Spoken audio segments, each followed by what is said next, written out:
Hello friends, welcome back to my YouTube channel. तो आज की क्लास आपकी रहेगी आईटीआई फर्स्ट ईयर इलेक्ट्रीशियन वाले छात्रों के लिए, जिसमें कि आज हम पढ़ने वाले हैं किरचॉफ लॉ। ठीक है, आज हम किरचॉफ लॉ के नियम पढ़ने वाले हैं, जिसमें कि हमें दो नियम दिए गए थे। फर्स्ट नियम था हमारा करंट लॉ, जिसे केसीएल कहा जाता है, और दूसरा था हमारा केवीएल यानी कि वोल्टेज लॉ। ठीक है, तो इसके बारे में आज हम पढ़ेंगे अच्छे से।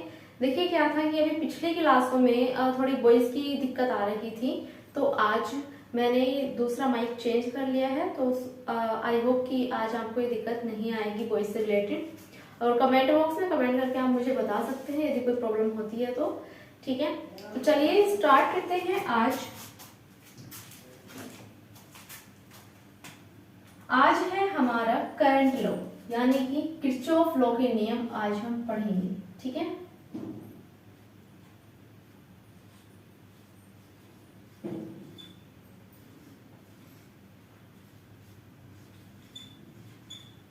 किरचॉफ लॉ ये हो जाता है हमारा, जिसमें कि हमारे पास आता है फर्स्ट नंबर पर। यदि मैं बात करूं तो मैंने जैसे कि अभी आपको बताया कि करंट लॉ होता है हमारा फर्स्ट लॉ, यानी कि फर्स्ट नियम हमारा क्या होता है, करंट लॉ।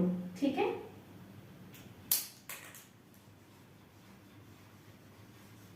करंट लॉ जिसे हम कह सकते हैं केसीएल। ठीक है, दूसरा हमारे पास कौन सा होता है, दूसरा होता है डियर हमारे पास वोल्टेज लॉ। ठीक है, voltage law it means KVL. KVL क्या है, शॉर्ट फॉर्म में केवीएल और केसीएल इनको कहा जाता है किरचॉफ लॉ के नियम को। करंट क्या है हमारा फर्स्ट नियम है, और जो वोल्टेज लॉ है ये है हमारा सेकंड नियम। ठीक है, तो ये हो जाता है हमारे पास। तो देखिए इसमें देख लेंगे हम कि जो हमारा फर्स्ट नंबर पर आता है, यानी कि जो हमारा फर्स्ट नियम है करंट लॉ, इसके बारे में देखेंगे। ठीक है, करंट लॉ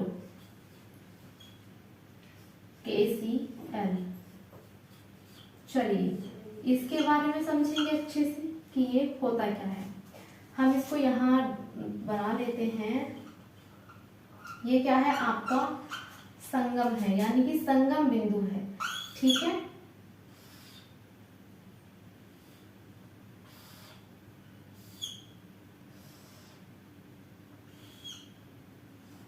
देखिए ये क्या है, करंट यहाँ पे आ रही है और ये जा रही है। ठीक है, अभी समझेंगे हम इसके बारे में बहुत अच्छे से, तो आप घबराए ना कि ये क्या हो रहा है। तो ये इसी के माध्यम से हम समझने वाले हैं। ठीक है डियर, तो ये हमारे पास आ जाता है एक डायग्राम, जिसके थ्रू हम समझेंगे बहुत अच्छे से।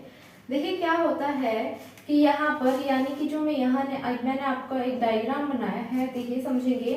जो ये आप देख रहे हैं संगम, ठीक है, इसे क्या है, संगम क्या होता है पहले ये समझ लेंगे। जंक्शन का मतलब होता क्या है इन इलेक्ट्रिकल।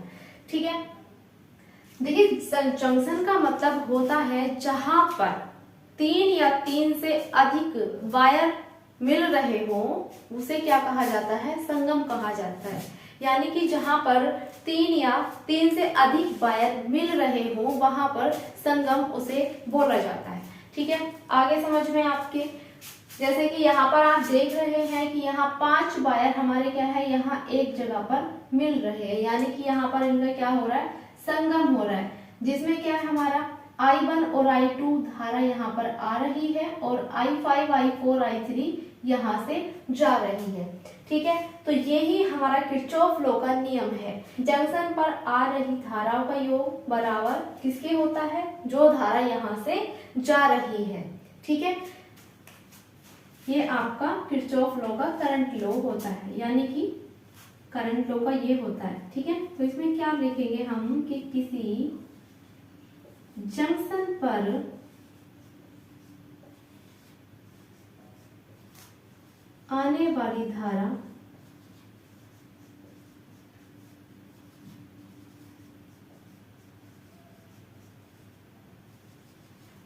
धाराओं का योग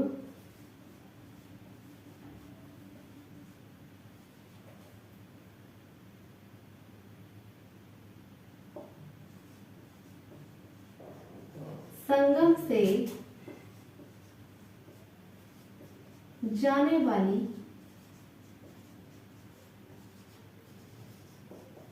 धाराओं के योग के बराबर होता है। धाराओं के योग के बराबर होता है।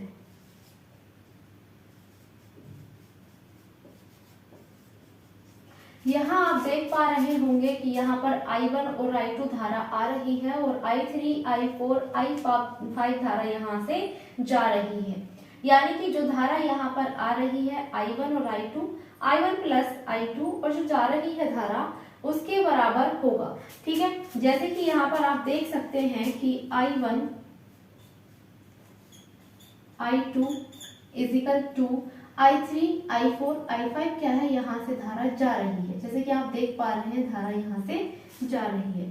ठीक है, तो यहाँ पर हम लिखेंगे I3, I4 प्लस I5।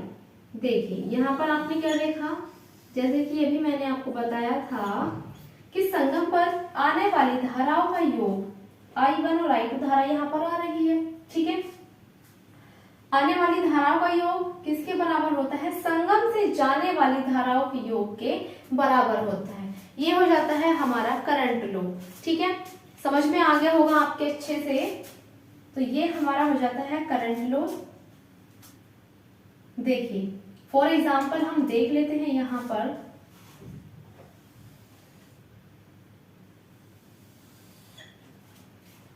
जैसे कि आपका ये धारा आ रही है और यहाँ से धारा जा रही है। ठीक है,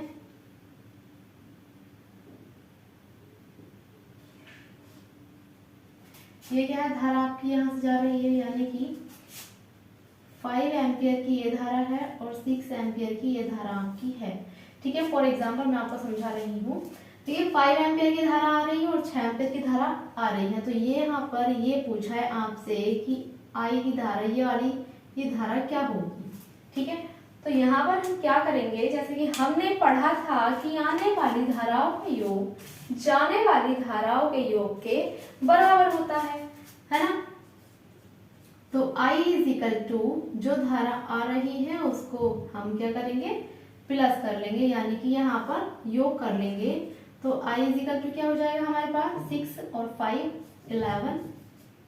तो यहाँ पर क्या है, जो यहाँ से धारा जा रही है उसका मान यहाँ पर 11 हो जाएगा। यानी कि 5 एम्पियर की धारा यहाँ पर आई और 6 एम्पियर की यहाँ पर आई, तो यहाँ पर आप क्या हो जाएंगे, ये मिल जाएंगी, यानी कि प्लस हो जाएंगी। तो ये हमारे पास आता है 11 एम्पियर की धारा हमारी यहाँ आ गई। ठीक है, समझ में आ गया आपको। चलिए देखिए करंट लो किस पर बेस्ड है ये हम देख लेंगे, जो हमारा है करंट लो। ठीक है, principle of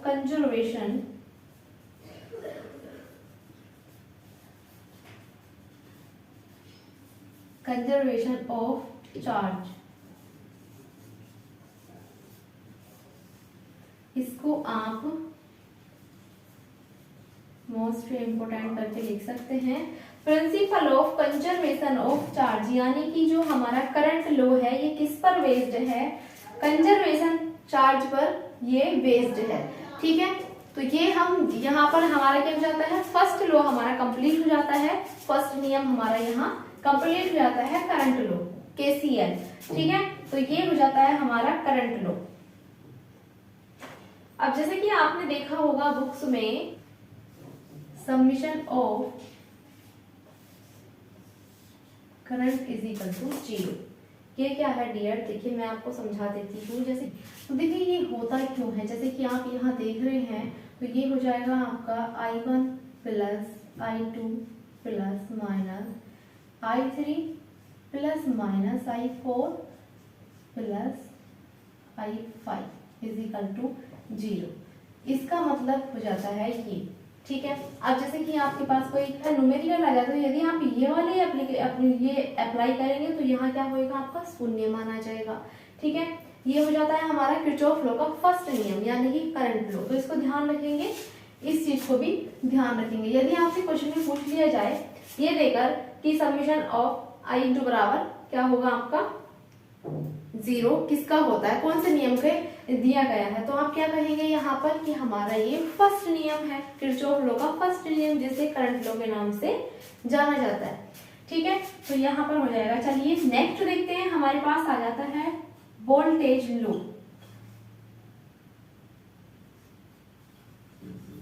voltage law, Kirchhoff law का सेकेंड नियम हमारे पास आता है वोल्टेज लॉ, यानी कि केवीएल। ठीक है, अब देखिए वोल्टेज लॉ में होता क्या है, देखिए डायग्राम के माध्यम से हम समझेंगे इसे। ये क्या है हमारा प्रतिरोध,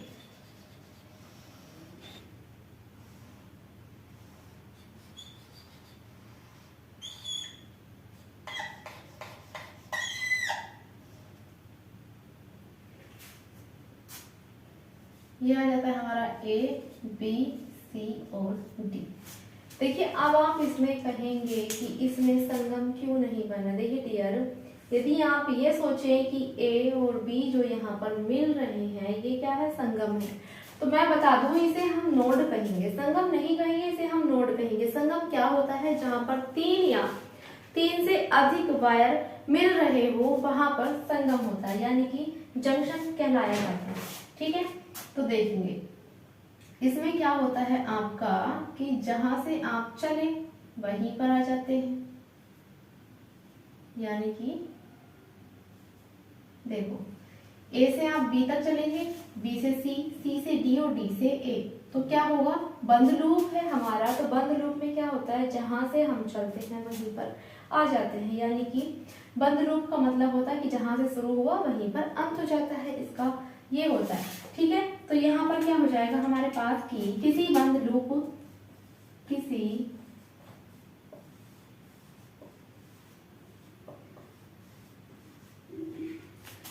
लूप में सभी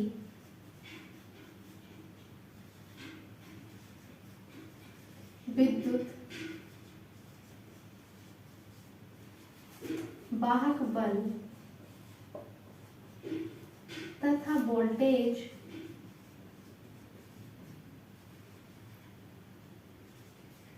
वोल्टेज ड्रॉप का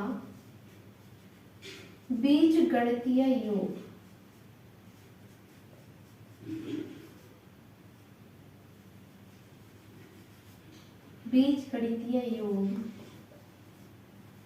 क्या होता है, 0 होता है। यहाँ पर किसका दिया है, विद्युत वाहक बल और वोल्टेज ड्रॉप का बीजगणितीय योग 0 होता है। या फिर हम ऐसे देख लेंगे, इसको दूसरा डायग्राम बना लेते हैं। बात एक ही है, दोनों में बंद लूप आएगा। ठीक है,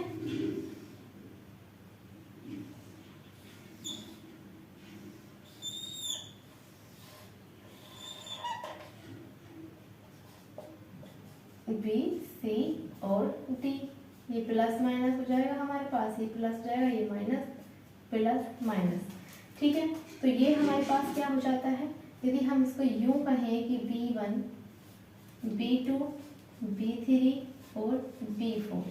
ठीक है, तो यहाँ पर क्या हो जाएगा डियर आपका B1 और यानी कि यहाँ पर क्या है, किसी बंद लूप में सभी विद्युत वाहक बल तथा वोल्टेज ड्रॉप का बीजगणितीय योग 0 होता है। तो विद्युत वाहक बल हमारा कौन सा है, ये वाले।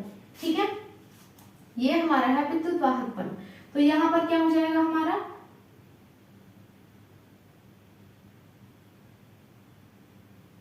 तो ये हो जाता है हमारा B1 plus B4 is equal to V2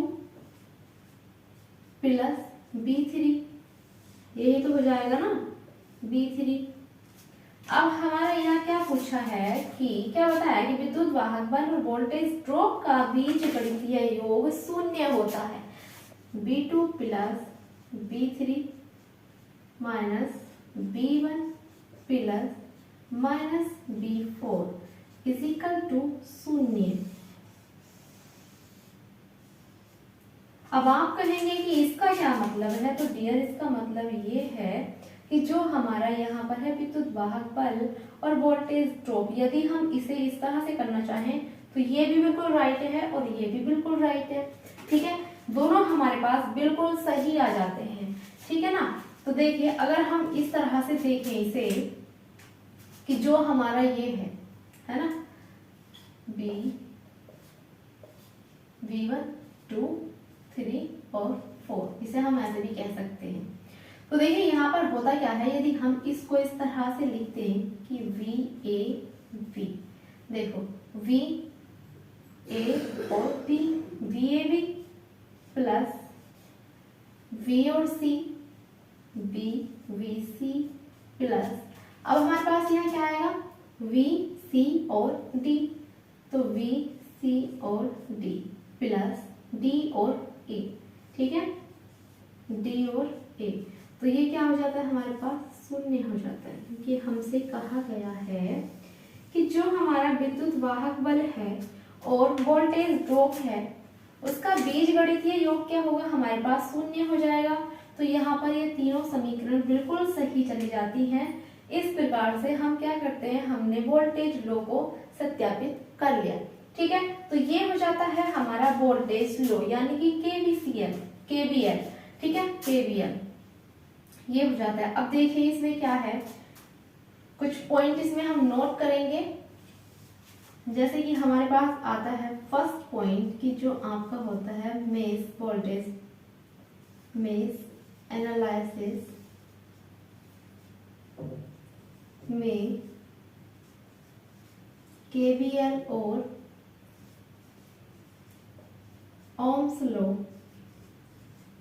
का प्रयोग होता है, ठीक है, ओम्स लॉ का यूज होता है या प्रयोग होता है, ठीक है डियर।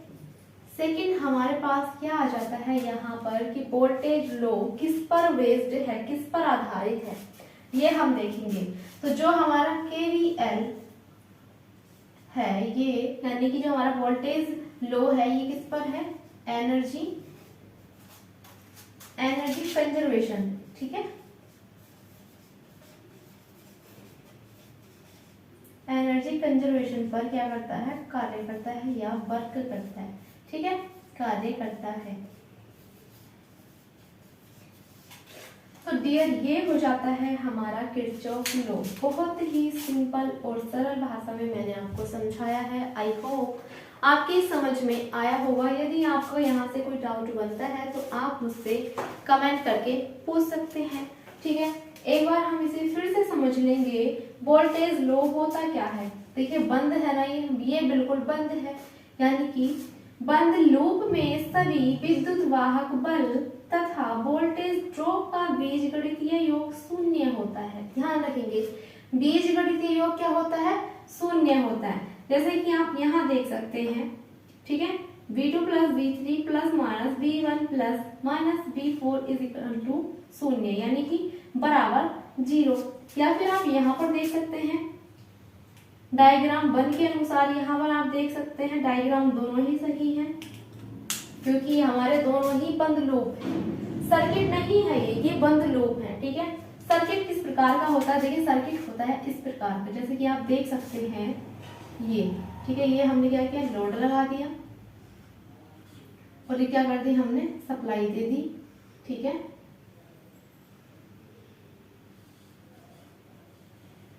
ये हो जाता है हमारे पास सर्किट, क्योंकि यहाँ पर हमने इसे सप्लाई दे रखी है, यहाँ पर क्या बिल्कुल बंद है, तो ये हमारा क्या हो जाता है, लूप हो जाता है, ठीक। तो ये हो जाता है हमारा किरचॉफ लॉ। अब आप देखेंगे KVL एनर्जी कंजर्वेशन पर कार्य करता है, इसको ध्यान रखेंगे, लिख लेंगे बिल्कुल। और मेश एनालिसिस में KVL और ओम्स लॉ का प्रयोग किया जाता है, ठीक है, आगे आपकी समझ में।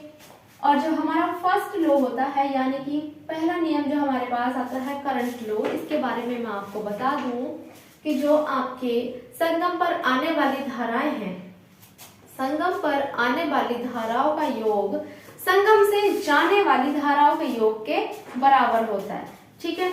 ये आपको क्लियर हो गया।